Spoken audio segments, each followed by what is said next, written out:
샬롬. 제가 한신대학교 신대원에 들어간 지도 벌써 2년이 다 되어 갑니다. 그런데 아직까지도 이 말씀 전하는 이 자리가 아직도 두렵고 떨리는 자리입니다. 오늘도 모든 것을 우리 하나님께 맡기고 저는 단지 그분의 도구임을, 그 책임을 다하도록 하겠습니다. 이렇게 목소리가 계속 떨리네요. 샬롬. 떨림이 멈추지 않습니다. 샬롬. 이제 떨림이 멈췄습니다. 오늘 제가 전하고자 하는 말씀은 바로 우리가 신앙하는 우리 하나님께서 얼마나 크고 위대한 존재인지를 서로 나누는 내용입니다. 여러분들은 우리 하나님께서 우리가 상상할 수도 없이 크고 위대한 존재이시라는 것을 다 알고 계시죠? 아멘. 오늘 설교는 안 해도 될 것 같습니다. 다 알고 계시네요. 근데 여러분, 문제는 우리가 입으로는 우리 위대하신 하나님, 우리 무한하신 하나님, 이렇게 고백을 하면서도 우리의 삶과 우리의 신앙은 그렇지가 못할 때가 많이 있다는 것입니다. 오늘 저는 그러한 우리들의 신앙의 모습을 다시 한번 되돌아봄으로써 우리가 앞으로 어떻게 하나님 앞으로 더 가까이 나가야 할 것인가를 다시금 나누는 그런 귀한 자리가 되기를 원합니다. 제가 올라오기 전에 우리 요한회 특송을 듣고 마음에 깊숙하게 은혜를 좀 받았습니다. 그래서 그 멘트부터 하고 말씀을 전해야지 하고 올라올 때까지 계속 생각을 했는데 잊어버리고 이제서야 전합니다. 우리 요한회 든든하죠? 네, 우리 요한 남신도회가 평균 신장 또 평균 몸무게 대단한 것 같습니다. 너무너무 든든해요.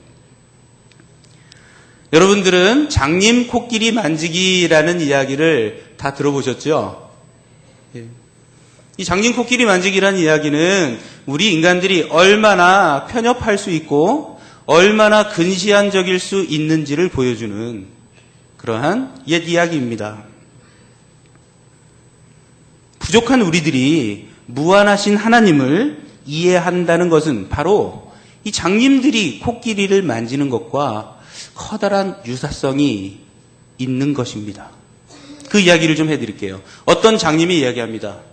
여보게들, 내가 코끼리를 만져봤는데 와, 코끼리는 엄청나게 넓고 평평한 담같이 생긴 동물이더군. 또 다른 장님이 말합니다. 뭐라고? 아니, 나도 만져봤어. 나도 만져봤는데 코끼리는 길쭉한 뱀이나 아니면 둥글둥글한 호수처럼 생긴 긴 동물이야. 이 사람아 무슨 얘기를 하는 거야? 세 번째 장님이 얘기합니다. 아니, 이 사람들 참 웃긴 사람들이네. 무슨 얘기야? 나도 직접 만져봤는데 코끼리는 막대기처럼 아주 단단하고 매끈매끈한 그와 같은 딱딱한 동물이야. 마지막에 제일 똑똑해 보이는 장님이 얘기합니다. 아이, 여보게들, 코끼리는 엄청나게 큰 동물이니까 어디 한 군데만 만지면 이해할 수가 없어. 골고루 만져봐야지. 그래서 나는 코끼리를 삥 둘러서 만져봤어. 그랬더니 아주 두툼한 기둥 같은 그런 동물이더구만. 그것도 4개씩이나. 여러분, 제가 장님 이야기를 인용하는 것은 시각장애인들을 좀 비하하려는 의도는 전혀 없습니다. 오히려 제가 드리고 싶은 말씀은 우리도 장님들처럼 부족한 부분이 많은 사람으로서 무한하신 하나님을 이해하고 무한하신 하나님을 신앙할 때 이와 같은 잘못을 범할 수 있다는 것을 나누기 위해서 이 예를 든 것입니다.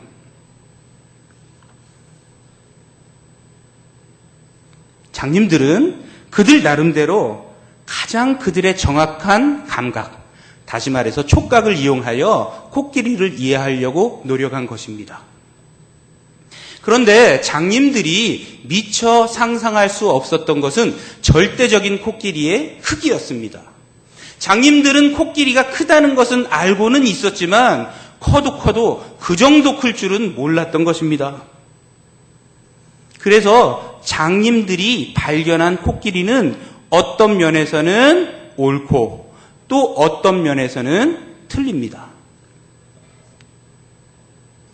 근데 문제는 아까 말씀드린 대로 우리도 무한하신 우리 하나님을 이해하고 우리 하나님께로 가까이 나가려고 하는 그 노력 가운데서 이와 같은 장님들과 같은 실수를 범할 때가 종종 있다는 것입니다.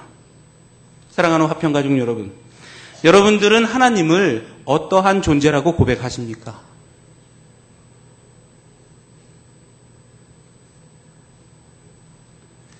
떨림이 멈추질 않습니다.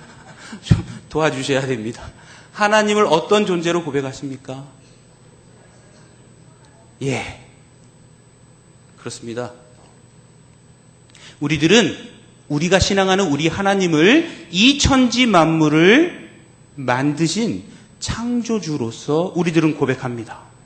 그러면 하나님께서 만드신 이 온 우주, 이 천하 만물을 봄으로써 하나님이 얼마나 위대한 존재인지를 다시 한번 나눠볼 수 있도록 하겠습니다.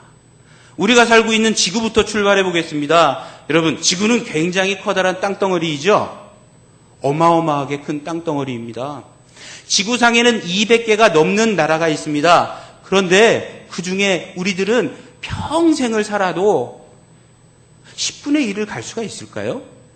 200개의 10분의 1이면 20개 나라인데 혹시 20개 이상의 나라를 저는 다녀본 적이 있습니다 라고 하시는 분들이 혹시 계십니까? 많지 않으시군요. 그러니까 우리는 평생을 살더라도 이 지구를 다 볼 수는 없는 그와 같이 어마어마한 것이 바로 지구인 것입니다. 아니, 전 세계까지 나가기도 전에 우리나라도 우리가 지금 가보지 못한 곳이 태반일 것이라고 생각합니다. 그러면 우리가 살고 있는 이 지구는 굉장히 어마어마하게 커다란 땅덩어리임에 분명합니다. 그런데 지구는 태양이라고 하는 항성, 즉 별에 속한 행성입니다. 여러분, 태양은 또 얼마나 큰 줄 아십니까? 태양은 지름이 지구의 109배입니다. 지름이 지구보다 109배가 크다는 것은 최적, 즉 부피가 지구의 130만 배라고 하는 것을 의미합니다. 놀랍지 않습니까? 그 지구도 어마어마한 크기였었는데 태양은 그 안에 지구가 130만 개가 들어갈 수 있다라는 얘기입니다. 더욱더 놀라운 것은 그렇게 커다란 태양이 1000억 개가 모인 것이 바로 은하라고 하는 단위입니다.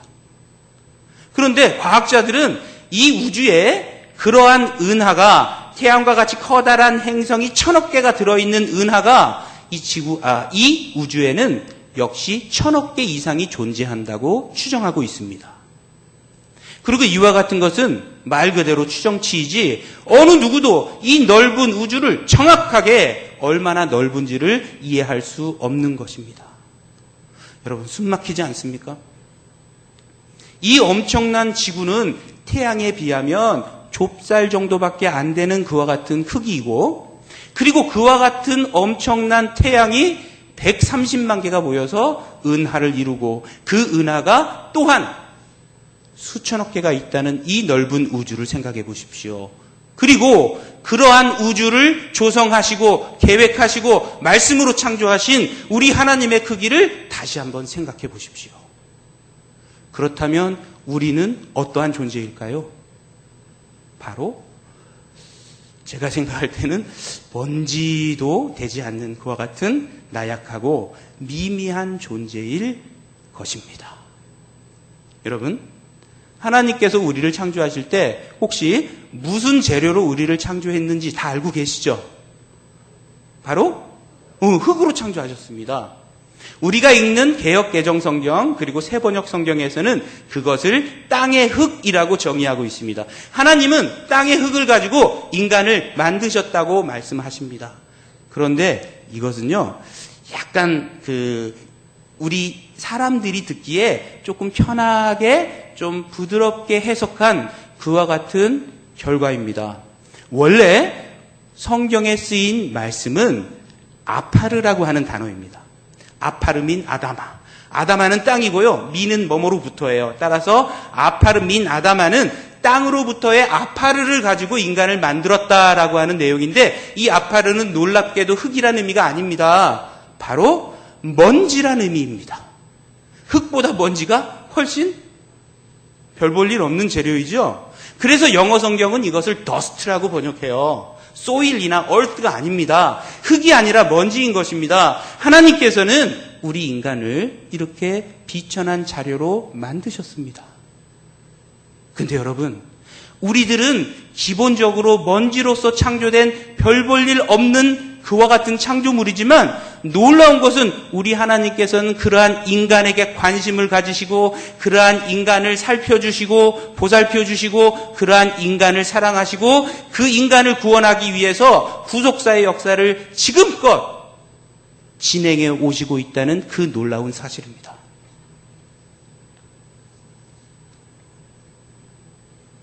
여러분, 제가 오늘 이렇게 우리들은 먼지로 창조가 되었다라고 하는 것을 강조하는 것은 우리들을 비하하려는 그와 같은 의도가 아닙니다.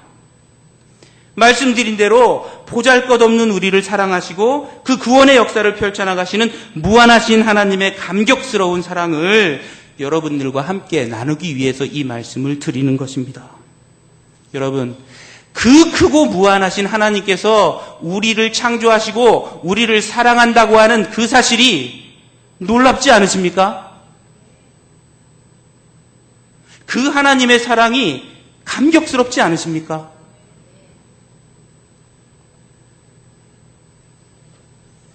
다시 한번 정리를 한번 해보겠습니다. 이 광활한 우주를 창조하신 하나님은 우리가 상상할 수 없을 정도로 크고 위대하신 하나님이신 게 맞죠? 아멘. 그리고 그와 같은 하나님은 말 그대로 무한하신 하나님이 맞죠? 그리고 하나님께서 우리를 창조하셨지만 우리는 하나님의 창조물인 우주와 하나님의 그 위대하심 속에서 우리들은 너무나도 작고 미미하고 나약한 존재인 게 맞죠? 그렇다면 여러분, 우리들이 이 무한하신 하나님을 완전히 속속들이 너무나도 내 것인 것처럼 잘 알 수 있을 가능성이 있겠습니까? 하나님은 무한하시고 우리들은 미비하고 제한적인 존재인데 우리가 하나님을 완전히 이해할 수 있다는 것은 그것은 가능하지 않은 것입니다. 우리가 하나님을 너무나도 잘 알고 있다고 생각했을 때 우리는 교만하게 되고 그것은 신앙의 본질적인 모습이 아닌 것입니다. 신앙의 본질적인 모습은 우리들은 너무나도 나약하고 우리를 조성하신 하나님은 그렇게 위대한 분이시기 때문에 우리들은 겸손하게 하나님 앞에서 엎드려서 하나님께서 우리에게 어떠한 말씀을 해주시는가를 귀 기울이는 그와 같은 겸손만이 남아있는 신앙이, 그게 바로 신앙의 본질인 것입니다. 여러분, 그래서 욥기서 38장에서 욥기서 41장까지는 하나님이 욥에게 어마어마한 질문을 막 던져주십니다. 제가 그 질문을 세봤어요. 그런데 한 문장에 있는 질문은 두 가지 내용이라도 하나의 질문으로 따져서 하나씩 세봤습니다. 하나님께서 욥에게 하신 질문, 그걸 세보니까 딱 76개의 질문이 나오더라고요. 그 질문의 앞부분을 몇 가지를 말씀드려보겠습니다. 하나님이 욥에게 이르십니다. 내가 땅의 기초를 놓을 때 네가 어디 있었느냐? 누가 그것의 도량법을 정하였는지, 누가 그 줄을 그것 위에 띄웠는지 네가 아느냐? 그것의 주추는 무엇 위에 세웠으며 그 모퉁이돌을 누가 놓았느냐? 네가 묘성을 메어 묶을 수 있으며 삼성의 띠를 풀 수 있겠느냐? 너는 별자리들을 각각 제때에 이끌어낼 수 있으며 북두성을 다른 별들에게로 이끌어갈 수 있겠느냐? 이러한 어마어마한 질문을 욥에게 던집니다. 그러자 욥은 항복합니다. 아무것도 대답할 수 있는 내용이 없었기 때문입니다. 욥이 말합니다. 보소서, 나는 비천하오니 무엇이라 주께 대답하리이까? 손으로 내 입을 가릴 뿐이로소이다. 라고 욥은 하나님 앞에 엎드려 항복을 하게 됩니다. 욥은 어떤 사람입니까? 온전하고 정직하고 하나님을 경외하고 악에서 떠난 사람이라고 하나님은 욥을 칭찬하십니다. 그러한 욥조차도 우리 무한하신 하나님 앞에서는 어린아이처럼 아무것도 모르는 무지한 존재였던 것입니다. 욥처럼 우리는 무한하신 하나님과 비천한 우리 사이에 간극을 인정하고 그 커다란 차이를 인정하고 하나님께 항복해야 하는 것입니다. 그렇다면 우리들은 우리 크고 무한하신 하나님의 모든 것을 경험하는 것이 아니라 하나님의 은총으로 우리에게 드러내 주시는 하나님의 지극히 작은 일부분만을 우리들은 경험하고 있는 것입니다. 결국 우리들의 하나님에 대한 이해와 신앙은 장님이 코끼리를 만지는 것과 아주 유사할 수밖에 없는 것입니다. 우리의 신앙 속에서는 오직 하나님께 모든 것을 맡기고 모든 것을 내어드리는 겸손만이 존재해야 하는 것입니다. 이러한 무한하신 하나님과의 커다란 간극을 직시하고 두렵고 떨리는 겸손한 마음으로 엎드려 하나님의 음성에 귀 기울이는 것. 아까도 말씀드린 이것이 신앙의 본질입니다. 그런데 여러분, 어느 순간부터 우리들은 무한하신 하나님을 우리들의 생각, 우리들의 경험, 우리들의 신앙, 우리들의 제도, 우리들의 율법 이런 것 속에 가두어 놓고 그 하나님만을 진정한 하나님이라고 우기기 시작했습니다. 그 하나님만을 남들에게 강요하기 시작했습니다. 내가 경험한 하나님과 조금이라도 다를 경우에는 남들이 경험한 하나님을 인정하지 않는 것은 물론이고 그들의 하나님 이해를 정죄하거나 그들의 하나님 이해를 공격하기조차 했습니다. 그래서 우리 인류의 종교사는 갈등과 분열, 참혹한 전쟁으로 점철되어 있는 것입니다. 내가 경험한 하나님만이 하나님의 모든 것이다. 남이 경험한 하나님은 인정할 수 없다. 이와 같은 태도는 무한하신 하나님을 생각했을 때 지극히 불경스러운 그러한 태도인 것입니다. 저는 오늘 하나님에 대한 우리의 태도가 이렇게 불경스러운 것은 아닌지 스스로 되돌아보는 계기가 되기를 간절히 희망합니다. 오늘 본문 말씀은 하나님의 정체성을 보여주는 구절입니다. 우선 출애굽기 3장 13절에서 14절 말씀은 여러분들이 잘 알고 계시는 모세가 하나님의 이름을 물어봤을 때 하나님이 대답하시는 장면입니다. 하나님이 뭐라고 말씀하셨냐면 나는 스스로 존재하는 자이니라 라고 말씀하셨습니다. 이 번역은 대단히 아름답고 대단히 멋진 번역입니다. 그런데요, 역시 모세와 하나님이 대화할 때 그 어떤 미묘한 순간적인 상황을 표현해 주지 못하는 번역일 수 있습니다. 제가 히브리어를 열심히 공부하고 있거든요. 그래서 이 부분을 아주 유명한 대목입니다. 이 부분을 히브리어로 말씀드리면 아주 멋있습니다. 에히에 아세르 에히에 라고 하나님이 말씀하셨습니다. 에히에는 나는 뭐뭐이다 라고 하는 뜻입니다. 그리고 아세르라고 하는 것은 관계 대명사라고 하는 겁니다. 그러니까 에히에 나는 뭐뭐이다, 아세르 에히에 나는 내가 존재하는 그러한 존재이다, 이런 수수께끼 같은 말씀이셨습니다.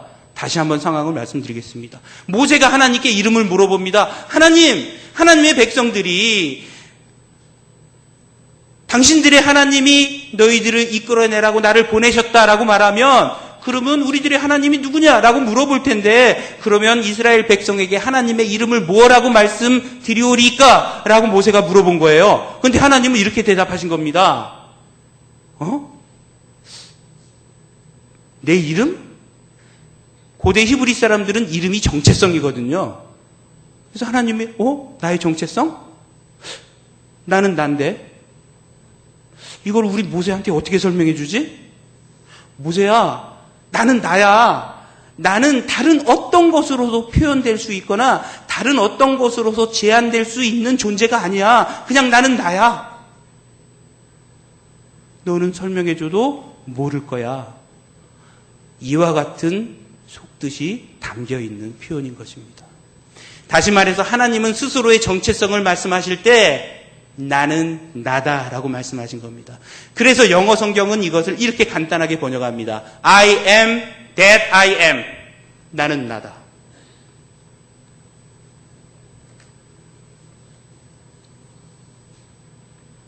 하나님의 정체성은 하나님 이외의 것으로는 도저히 설명할 수 없는 그렇게 크고 위대하신 분이 우리 하나님이신 것입니다.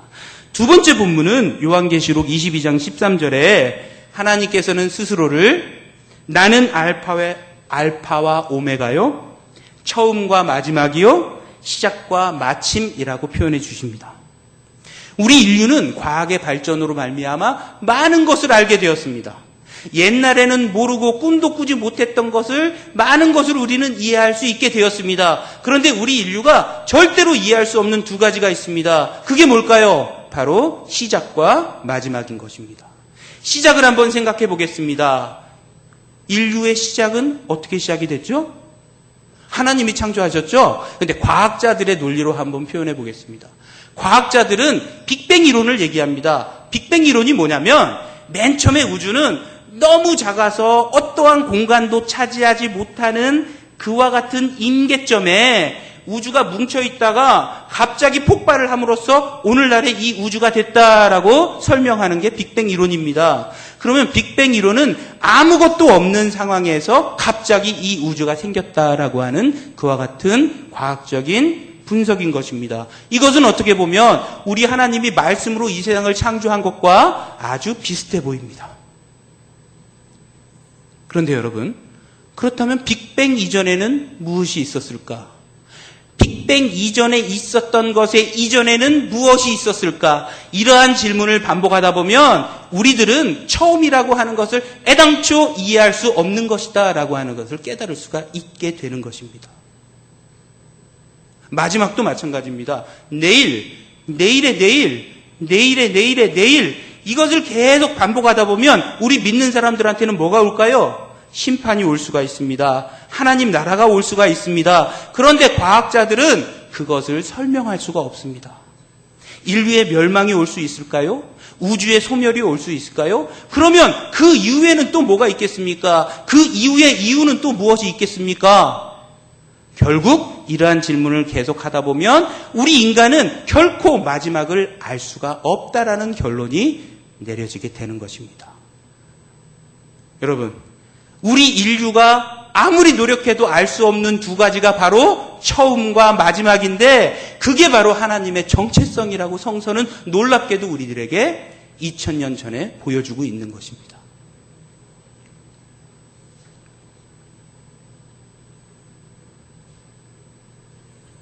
결국 성서는 우리는 하나님의 본질을 결코 알 수 없다는 것을 다시 한번 일깨워주는 것인 것입니다. 다시 코끼리 만진 장님들의 이야기로 넘어가 보겠습니다.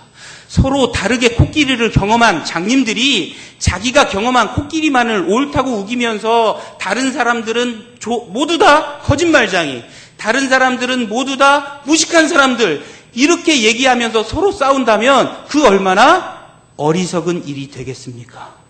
그런데 만약 여러분, 이 장님들이 서로의 경험을 존중한다면 어떤 일이 일어날까요? 제가 이것을 그냥 지어내서 한번 상황을 다시 한번 말씀드려 보겠습니다. 첫 번째 장님이 이야기합니다. 여보게들, 내가 코끼리를 만져보니까 코끼리는 평평하고 넓은 담처럼 생긴 것이었어. 두 번째 장님이 얘기합니다. 그래? 이상하다. 내가 삥 돌아서 만져봤을 때 두툼한 기둥처럼 생겼던데? 아, 나는 키가 되게 작으니까 코끼리의 아래쪽을 만진 거고 자네는 키가 나보다 훨씬 크니까 코끼리의 윗부분을 만진 거구만. 그러면 코끼리는 아래쪽은 4개 기둥, 그럼 4개 기둥이 바로 다리가 아닐까? 세 번째 장님이 얘기합니다. 아, 그렇구만. 그럼 내가 만진 딱딱한 것은 그게 뿔인가? 네 번째 장님이 얘기합니다. 아, 그러면 내가 만졌던 길쭉한 것은 그 끝에서 뭔가 바람이 왔다 갔다 색색색 소리가 나는 거 보니까 그게 콩가 봐. 와, 코끼리 참 희한하게 생겼네. 제가 지어낸 얘기인데 마음에 드십니까? 제 말씀은 이렇게 제한된 장님들이 서로가 경험한 것만을 옳다라고 서로 싸웠을 때 절대로 진리에 도달할 수 없다라는 것이고요. 서로 부족한 것을 인정하면서 서로를 존중했을 때 보다 코끼리에 가까운 쪽으로 접근할 수 있다는 것을 말씀드리기 위해서인 것입니다.